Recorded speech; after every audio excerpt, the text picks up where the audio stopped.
મંદિરની સાથોસાથ દેશને સારી શિક્ષણ વ્યવસ્થા મળી રહે, સારું આરોગ્ય મળી રહે તેના માટેના પણ સૂચનો કરવામાં આવ્યા છે.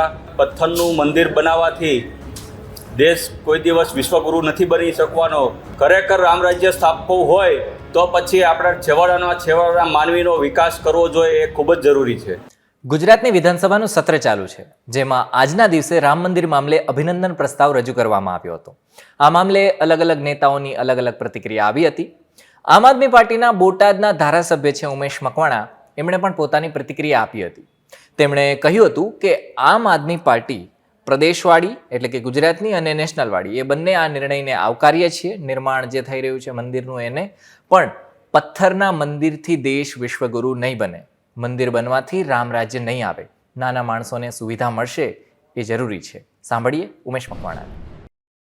આજે જે વિધાનસભાના ગૃહની અંદર માનનીય મુખ્યમંત્રી દ્વારા જે પ્રસ્તાવ લઈને આવ્યા હતા એમાં આમ આદમી પાર્ટી દ્વારા એને સંપૂર્ણપણે સમર્થન આપવામાં આવ્યું છે અને સાથોસાથ આ ગૃહની અંદર ઘણા બધા સૂચનો પણ આપવામાં આવ્યા છે, જેમાં મંદિરની સાથોસાથ દેશને સારી શિક્ષણ વ્યવસ્થા મળી રહે, સારું આરોગ્ય મળી રહે તેના માટેના પણ સૂચનો કરવામાં આવ્યા છે અને સાથોસાથ પથ્થરનું મંદિર બનાવવાથી દેશ કોઈ દિવસ વિશ્વગુરુ નથી બની શકવાનો. વિશ્વગુરુ બનાવવા માટે થઈ છેવાડાના માનવી સુધી એના આરોગ્યની ચિંતા કરવામાં આવે, એટલે કે રામ રાજ્યની સ્થાપના કરવાના જે રામ ભગવાને સંકલ્પ આપ્યો હતો એની વાત કરવામાં આવી છે કે સાચું રામ રાજ્ય ત્યારે જ સ્થપાય કે નાનામાં નાનો માણસ સુખી થાય, એનું આરોગ્યની ચિંતા થાય, એના બાળકોનું શિક્ષણની ચિંતા કરવામાં આવે. આજે ગુજરાતની અંદર તમે જુઓ તો હજારો બેરોજગારો પોતાના હક માટે લડાઈ રહ્યા છે. રાજકોટની ખાતે PGVCLના જે ઉમેદવારો જે છે એ આજે સતત 2-3 દિવસથી પણ એ આંદોલન કરી રહ્યા છે. એટલે કે મંદિરો તો બનાવવા જઈ રહ્યા છીએ આપણે, પણ સાથોસાથ સાચું રામ રાજ્ય શું કહેવાય એ હજી સુધી કેન્દ્રની મોદી સરકાર સાહેબે અમલીકરણ નથી કર્યું, નથી ભારતીય જનતા પાર્ટીની ગુજરાત સરકારે આ અમલીકરણ કર્યું.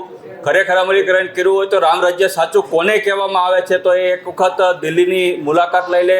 માનનીય અરવિંદ કેજરીવાલે જે સંકલ્પ કર્યો છે નાના ગરીબનો બાળક મફત ફ્રી શિક્ષણ લઈ શકે, સારું આરોગ્ય લઈ શકે. માનનીય ભગવત માન સાહેબે જે 300 યુનિટ વીજળી ફ્રી કરી દીધી છે, સારામાં સારા મહોલ્લા ક્લિનિકો બનાવ્યા છે. આને રામ રાજ્ય કહેવામાં આવે છે કે જ્યાં સુધી પથ્થરના મંદિરો સાથે સાથ આપણે ખરેખર રામ રાજ્ય સ્થાપવું હોય તો પછી આપણે છેવાડાના માનવીનો વિકાસ કરવો જોઈએ, એ ખૂબ જ જરૂરી છે. આવા જ વિડીયો જો તમારે જોવો હોય તો અમારી સાથે જોડાઈ જાઓ. નીચે ડિસ્ક્રિપ્શન છે, ડિસ્ક્રિપ્શનમાં એક લિંક આપેલી છે, એના પર ક્લિક કરો અને હાઈ કરી અને મેસેજ મોકલો, એટલે અમારી ચેનલની સાથે તમે વોટ્સએપમાં જોડાઈ જશો. ધન્યવાદ.